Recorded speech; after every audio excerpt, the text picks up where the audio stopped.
We are here at the PBS NewsHour's newsroom in D.C. I'm Daniel Bush, joined by my colleagues Pamela Kirkland and our political correspondent Lisa Desjardins. Hi, guys. So there are 89 days left until the election. We've all recovered from the conventions. It's the stretch run here. Let's start off with all the news that's being made. Donald Trump just seems to say controversial thing after controversial thing. What have we seen from him this week? Well, last week I counted, honestly, a dozen different stories that bounced against Donald Trump, from Melania Trump's immigration to the larger stories. Now we're talking about his comments over Second Amendment rights and what he was trying to infer or joke about Hillary Clinton. And then last night we had him saying that President Obama is the founder of ISIS. And today he didn't back down from that. Now, obviously, he's speaking rhetorically. He's trying to draw the connection between President Obama's policies and ISIS. But these are very outlandish, strong statements. And it seems like it is definitely something is going wrong for him in the polls at the same time that what Donald Trump says seems to be bouncing back in the headlines. Yeah, and we saw earlier in the campaign, he was able to recover from some of those blunders early on in the primary season. So the question is, can he recover from these? And thanks for sending Twitter questions. We got an interesting question from Matt on Twitter that said, can the GOP force Trump to step down? Which, unfortunately, there was a convention a couple weeks ago where the party officially nominated him as the party leader. So what do you think? Is there... I mean, there was, as you said, rumblings going into the convention that somehow the never Trump force would find a way to block him from getting the nomination. Obviously, that didn't happen. That was, a pipe dream, more or less, for people going back a couple months. The process is the process. But the fact that still now people are talking about this and trying to find a way to stop Trump from being the face of the party just speaks to the level of unpopularity that he faces, from Republicans, from moderates, right? I mean, we haven't seen this late in the cycle, right, Lisa? I mean, it would be an incredible recovery. However, think about these 89 days, guys. 89 days, that's about the length of a high school semester. How many dramatic events can happen in a high school semester? So I think what Donald Trump did, it all comes down to what he says, right? And what worked for him in the past is when he used that mind and mouth of his against the Washington establishment in general, when he makes personal attacks, when he says things that imply security risks, those bounce back. So if he focuses again just against Washington, we might see things change back. I mean, I'm wondering, should he be apologizing? He's getting a lot of criticism for not walking back his more controversial statements. Does it hurt him when he simply doubles down on every new thing he says? Well, I think it's interesting. We spent some time last week in Ashburn when Trump was here in Virginia for a rally, and we talked to a lot of Trump supporters while we were there, and the number of blunders, missteps, whatever you want to call them, when you run down that list with his supporters, it doesn't faze them. They don't seem bothered by it. One woman actually told me a lot of the time Trump says what she's actually thinking. So in terms of his supporters, this isn't hurting him, rather. With them, it's with the people who are still undecided or trying to figure out what they're going to end up doing in November. That's where the trouble is for him. Do you think it's a disconnect between, what people inside the Beltway, including ourselves, including the media, say is important versus what voters out there are actually responding to? Definitely, 100%. Trump supporters and the Trump team says that's what's going on, is that we don't get it, and that all of these things are really beneath the surface of what's concerning voters in America, and that what they're worried about is a government that doesn't understand them, a government that is in control of lobbyists, that there's no one who can actually stand up for them. And they say all of these things that we're paying attention to are wrong. Even the Khan family. I had a number of Trump advisors tell me, listen, we think Donald Trump has a right to defend himself, even if it is a Gold Star father. And that's a different perspective than you're hearing, I think, from in Washington. And I think some of Trump's supporters see it that way as well, as controversial as that might be. Yeah, so please, remember, keep sending us your questions. We will get them on. Lisa, you mentioned things that voters actually care about. Let's turn to a real issue. You're going to be talking about taxes on the air tonight. Yes. Give us a general idea of some of the differences between Clinton and Trump on taxes. I feel like that's my nerdy clap. I'm so excited about tax policy. All right, so I'm just going to keep this general because we could spend a long time on the minutia. But first of all, I think the important things for folks to realize is that both of these candidates, as much as you have the headline saying Trump would do this, Clinton would do that, they're both missing a lot of details. Overall, Trump is saying he would cut tax rates. He's going to cut them by a lot less than he initially promised. That's because, he had a giant price tag of $12 trillion.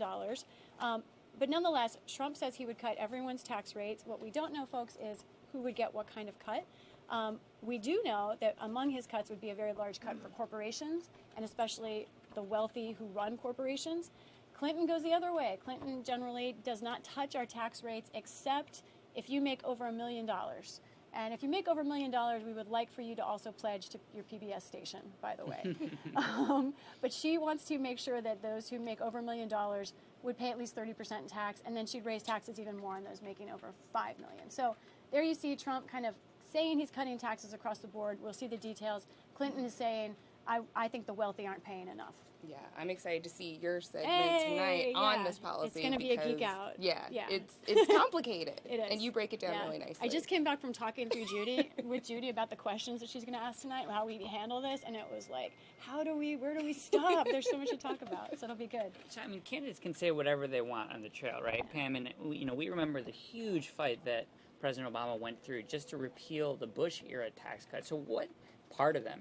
So what is possible? I mean, what can a Clinton or Trump do, and how much opposition, if Clinton is elected, for example, is she going to face from House Republicans on trying to increase taxes at all? Yeah, well, we'll see. It's a good question, Dan.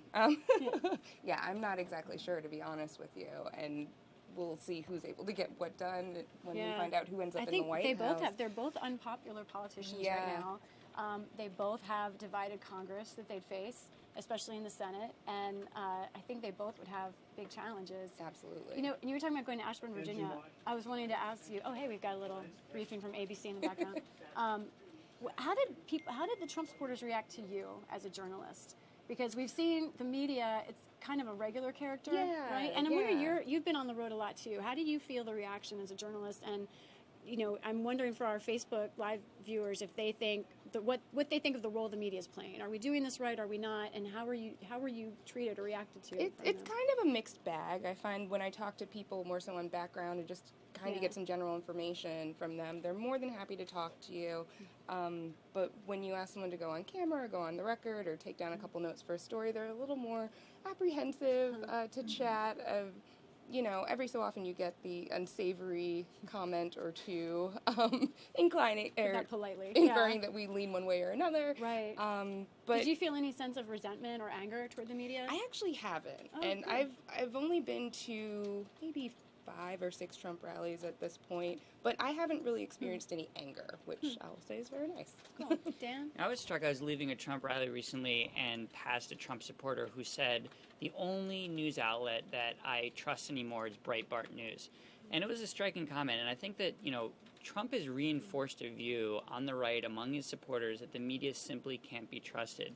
I don't think that dynamic existed to that degree in the past, but we're seeing it happen now, and it reminds me of Sarah Palin in 2008, who blamed the quote-unquote lamestream media, as she put it, for presenting an inaccurate, biased view of the election. And we're seeing that now, and I think it's creating a situation where people on the right and the left are believing the outlets and focusing on the outlets that they support and really, failing or having difficulty seeing the other side. And that's contributing, I think, to the partisanship and the polarization. But when you guys have somebody saying, I only believe in Breitbart News, or you have somebody coming up to one of our producers at a recent Trump rally saying that we're the Obama News Network.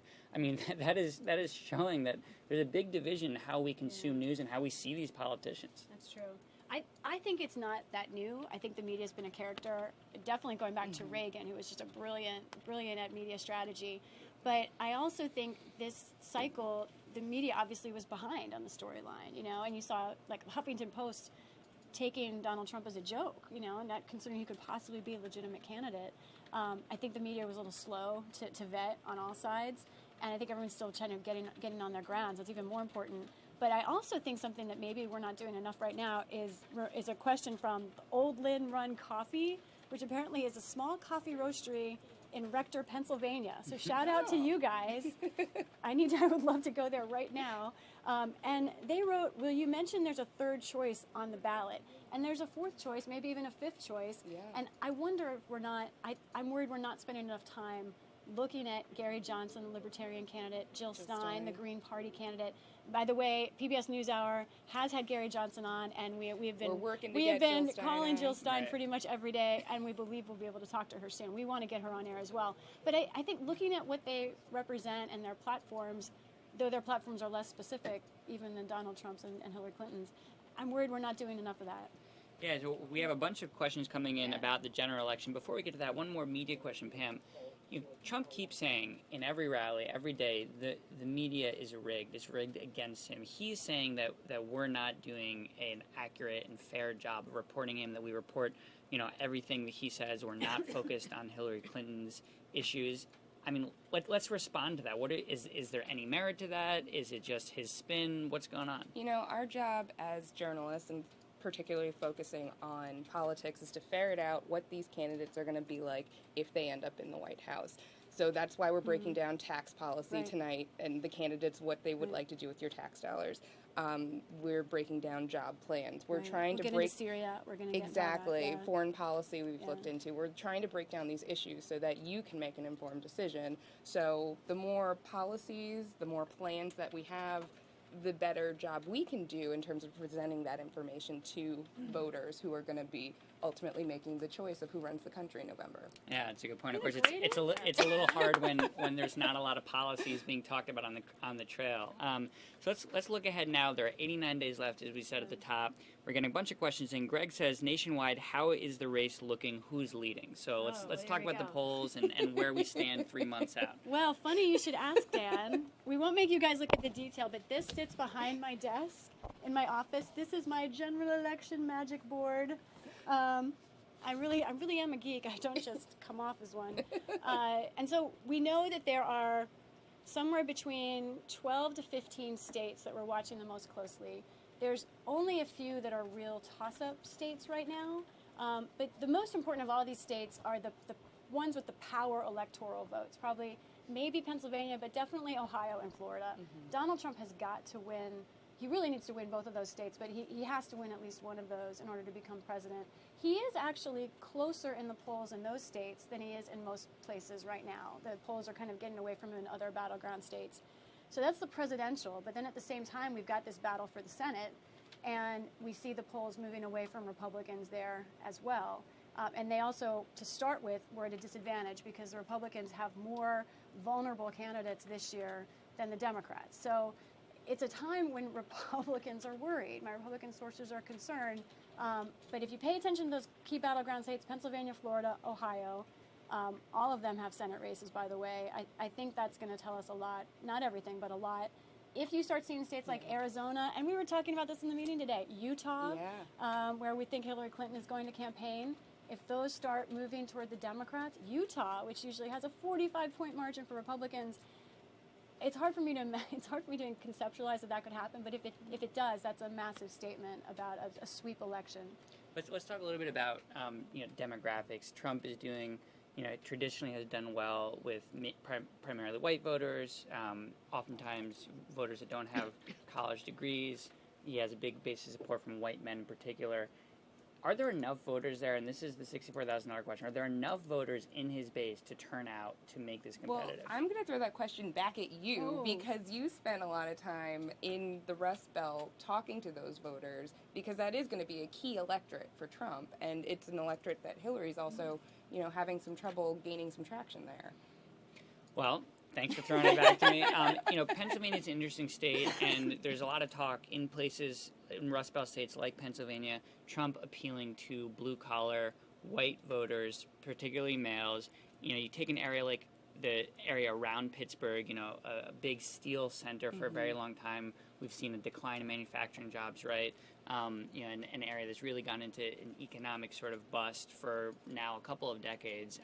So there are voters there who are very adamantly supporting Donald Trump. The question is whatever boom or sort of increase he's going to get from there, is that going to offset all the people? And you take a state like Pennsylvania, in Philadelphia, on the eastern side of the state, African American voters, Latinos, women who are very much pro-Clinton. So it's unclear that even if Donald Trump gets more white voters to turn out in the suburbs of Pennsylvania, in rural western Pennsylvania, that's going to offset all the people who are coming out against him, in urban areas, for example, in Pennsylvania. I think we're going to see that dynamic play out across the board. Someone named Tom KU on Twitter was asking, is there a chance that basically polls are underrepresenting Trump support because people don't want to admit that they're supporting Trump at this point? And yeah, I think absolutely there's that chance. I do think that once he gets outside these margins of errors, like Florida, that's still within the margin of error on a poll. It's a 4-point race-ish. But once we see like Wisconsin's going by 15 points, that's hard. That's hard to believe that that's just people not being honest in polling. That's something else. So we're going to wrap things up. Thanks so much for your questions. We're going to end with something that maybe we'll do every week, our weirdest moments of the week. And there are a million to choose from. This has been a unusual election, to say the least. But let's start with you, Pam. What was weird for you this week? What stood out? I will say just before we went on the air last night, I came back to my desk and I saw a man scaling Trump Tower in New York City, which was...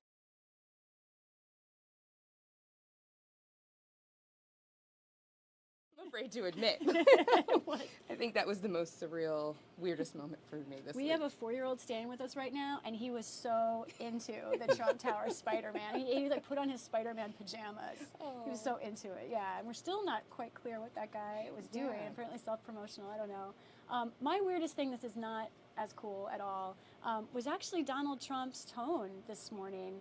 It was softer, almost low-energy Trump that I had seen, and it beyond this idea of a recalibrated "I'm presidential Trump." I don't know why I did the robot, but it was beyond that. It was a more I can't describe it. I think, folks, it's good to watch the speech today. It was a different-sounding Trump than I had heard before. I really wasn't sure how to take it, and it was my weirdest thing so far this week.